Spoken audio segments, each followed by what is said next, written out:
Our next part of the FX chain is EQ, one of the most important things for making you sound good. There's a couple of important caveats I want to throw out. Firstly, I'm going to only very briefly touch on specific areas to EQ, because mostly we're going to use intelligent plugins to do the work for you. Secondly, if you don't have headphones with a natural flat response, a term which slightly oddly doesn't refer to a flat shape at all, then it's much harder to accurately EQ. If you don't have over-ear headphones or IEMs with a flat response, you can absolutely fix that problem to a point using the Auto EQ website and using frequency response correction software. You'll see that referred to as FRC. So this ensures that you're not overcompensating for frequency imbalances in your headphones rather than in the audio. I use SoundSource myself, see it up here, but there are plenty of options, especially if you're on Windows. I even use frequency response correction for my fanciest headphones.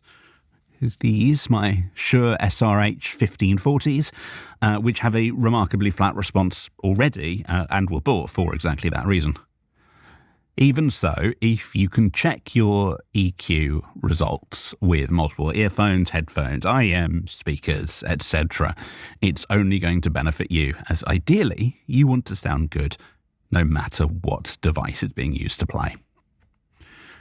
In this video, we're going to be applying 2 EQ instances, but I personally have 3, so let me briefly explain when you might want to do that. If you, in the future, add a stage of dynamic EQ, for example, to prevent resonances and sibilants, you'll want to put that in immediately after the first instance and before TriLeveller 2, which we are also about to add. So let's set up the first EQ instance, which is going to address the unwanted low frequencies that don't contribute to speech clarity. So first add Ozone 11 EQ to the FX chain.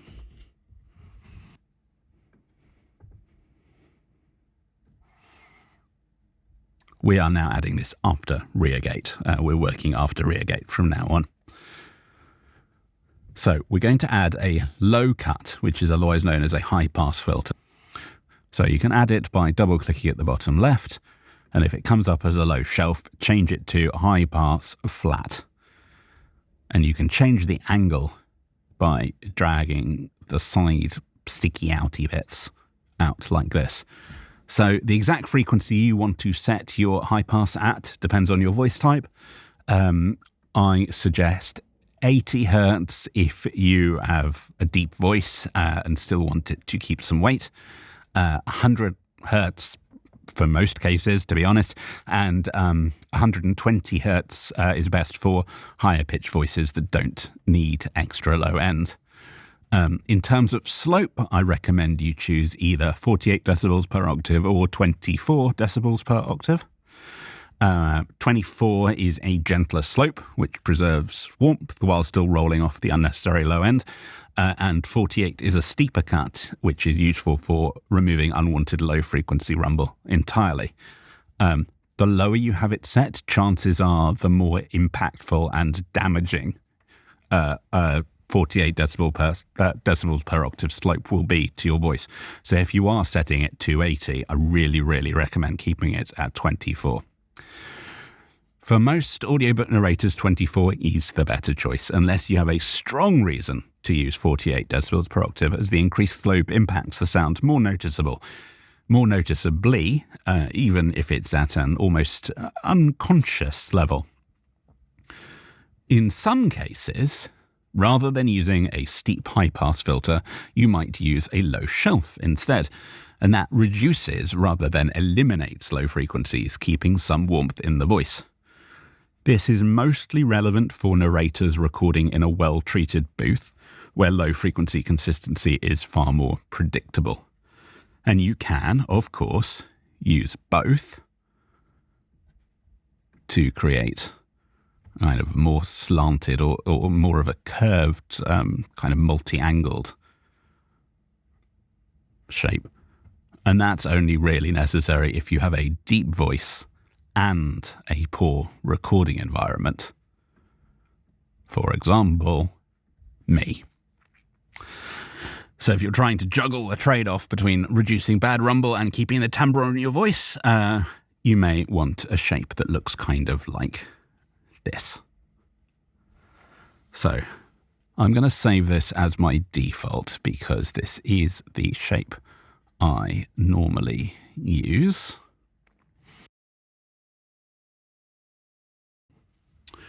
Then save it as your preset.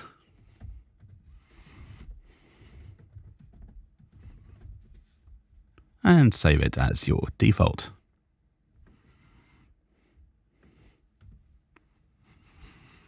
Our next instance of EQ is going to come up in a moment, but first we need to insert TriLeveller 2 so that we're getting the AI in pure EQ or smart EQ, that we're going to put in a minute, to learn from the post-TriLeveller 2 adjusted audio.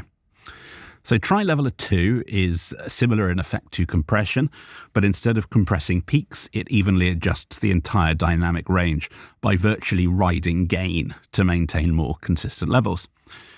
Doing that means we can avoid the side effects of overcompressing, although we're still going to optionally use a compressor near the end of our FX chain to potentially tame sibilance and further manage our dynamics. TriLeveller 2 is designed specifically for voice processing, and frankly, it's brilliant, and I wish I'd discovered it a year before I did. So let's add that to the FX chain with the following settings. Search for TriLeveller 2, drag it up. You're going to want to use these settings. Input trim will adjust automatically, but to save it a bit of time, make sure it's right from the start. Set it to about 12.5. Keep your target at -23. Change the gate threshold to match whatever you had earlier with the rear gate.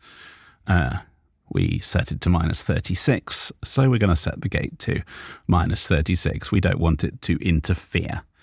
Set the gate speed all the way to 2000, which really makes sure it's not going to interfere with our actual gate. Make sure auto threshold is unticked and auto input is ticked. And then under config, click config, it'll bring this up. Change the first one to 6, the third one to 6, the fourth one to 6. Leave the fifth and sixth at 20. Don't make any other changes. Click config again to close the config. Save preset.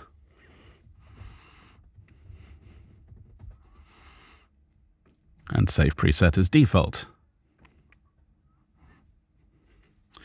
After TriLeveller 2, it's time to add Smart EQ4 if you have it, or Pure EQ if you went down the cheaper route.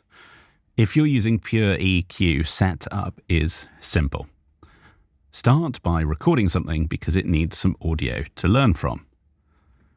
So you can record yourself talking for a little while, saying lots of lovely things, talking about bread and cheese and pancakes, and for some reason I always default to talking about food when I have to make up something on the spot.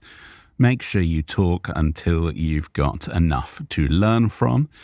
Depending on which of the plugins you're going to be using, you might need more audio or you might need less.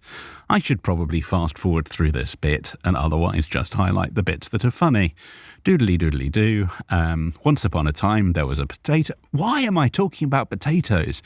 Once upon a time there was a little boy called David, and he was an audiobook narrator or something. There's a reason why I do not write the stories, I just read them. Okay, have we got a minute's audio? Please say we have. No, we just need to talk a little bit more. Let's see. Now we've got a minute.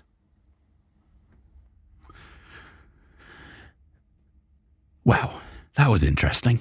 A bit of an insight into the internals of my psyche. I apologise to humanity. Okay, so let's add Pure EQ. Drag it up here after TriLeveller. It'll open up automatically, and we're going to run the learning process to learn from the voice. So either your speech high or your speech low. I think this is basically a slightly more politically correct way of saying you're male or female. So I'm going to go speech low. Select the start of your audio. Hit play. So you can record yourself talking for a little while, saying lots of lovely things, hit the record, talking about bread and cheese and pancakes, and for some reason I always default to talking about food when I have to make up something on the spot. There we are. It's finished learning. At that point, I would change dynamic to about 40. That'll keep your voice consistent between sessions. Just leave balance at 100. And up to you for style. Try out the different, the neutral, the warm and the bright, and see what is best for you. Once done, save your preset.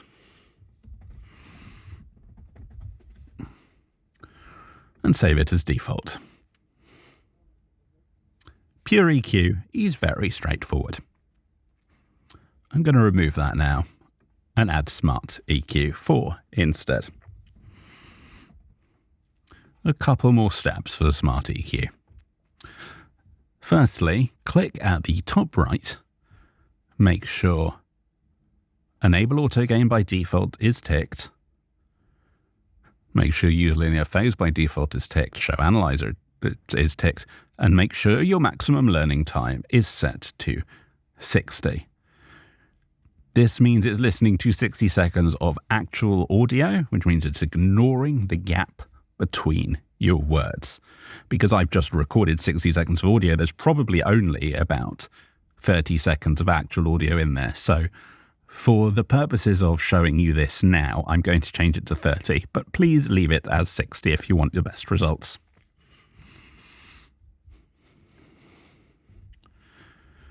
Make sure it says linear phase at the bottom right here. This avoids phase shifts and preserves vocal clarity, and it's particularly important if you do add that other instance of dynamic EQ before TriLeveller. So, learn from your audio. So you can click your speech type again, speech low, learn. So you can record yourself talking for a little while, saying lots of lovely things, talking about bread and cheese and pancakes, and for some reason I always default to talking about food when I have to make up something on the spot. Make sure you talk until you've got enough to learn from. Depending on which of the plugins you're going to be using, you might need more audio or you might need less. I should probably fast forward through this bit and otherwise just highlight the bits that are funny. Doodly doodly do. Once upon a time, there was a potato. Why am I talking about potatoes? I'm sorry we had to listen to that again. Drag the left so that it doesn't interfere with where you've put your low shelf or low cut earlier. I'm actually going to drag this over to only to start down here at 40 because I used the combination low shelf and low cut. Then drag this line up or down so that the impact is somewhere between 60 and 80. You'll need to adjust it to what sounds better to you. I tend to leave this at 60 myself. So the impact is how much Smart EQ is applying its changes. So test it out. It has for me always been between 60 and 80. It might be anywhere between 10 and 100 for you. Set smoothing to 25. If we turn it off entirely, it's all quite pointy. If we set it up to maximum, it's going to look like this. I have found that setting it to 20 gets the best balance of avoiding pre-ringing or interactions with other EQs and making the sound good. And finally, set adaptive to 40. Save the preset.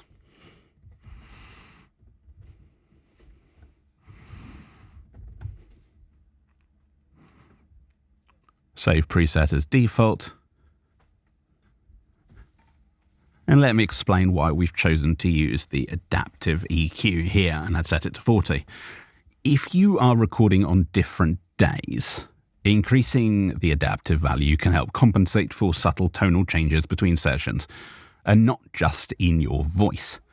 If you're in a soundproof booth, adaptive doesn't need to be that high, and you're probably better off keeping it down at 10 or 20. It's worth noting, too, that Smart EQ allows you to split the smart curve into 2 sections, which allows you to, amongst the other settings, use different adaptive levels for different parts of the frequency spectrum, which provides additional control. It's particularly useful for female voices, as they tend to be more sibilant than male voices, and it means you can focus part of the curve on that area, adjust the impact, and increase the adaptive level to manage the sibilance.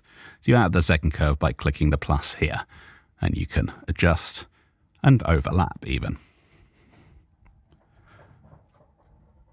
Let's return back to the one I saved. Finally, I do want to provide some information on making specific cuts and boosts in an EQ, particularly if you've gone down the route of avoiding the paid plugins. You can get a lot more information in the course I've linked to in the description, and you can also get the visual I'm about to show you also through a link in the description. So here is my cheat sheet. Go ahead and download it from the description.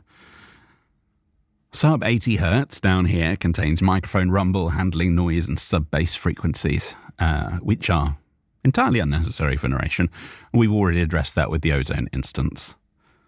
Up around here, you've got the areas where we control boomy or thin sounding speech, depending whether we're cutting or increasing. Cutting around 120 to 200 in particular can reduce excessive thickness in male voices, a bit higher in female. Of course, if you're sounding thin, you're going to want to boost instead. Most of the core of our voice lives in the 500 to 1000 hertz area. So cutting can make you sound hollow. So if you do that, boost again. 2 to 5 is largely where clarity and intelligibility lives. Boosting it improves clarity, makes it easier for a listener to understand every word, obviously quite important for narrators. But too much boost can make the voice sound harsh or piercing. 6 to 10 is the domain of air and presence. Add presence, and if you hear the term brightness, that probably relates to this area. Darkness tends in turn to relate to the lower frequencies. And it's also where we control sibilance, typically. That's it in terms of specific cuts. I'm not an expert at EQ. I do have a separate instance in order to control resonances in my space, but it has taken a long time to get it to sound the way I want. And as you will have noticed, we have avoided going into that level of depth in this course. Anyway, I will see you in the next video for compression. See you soon.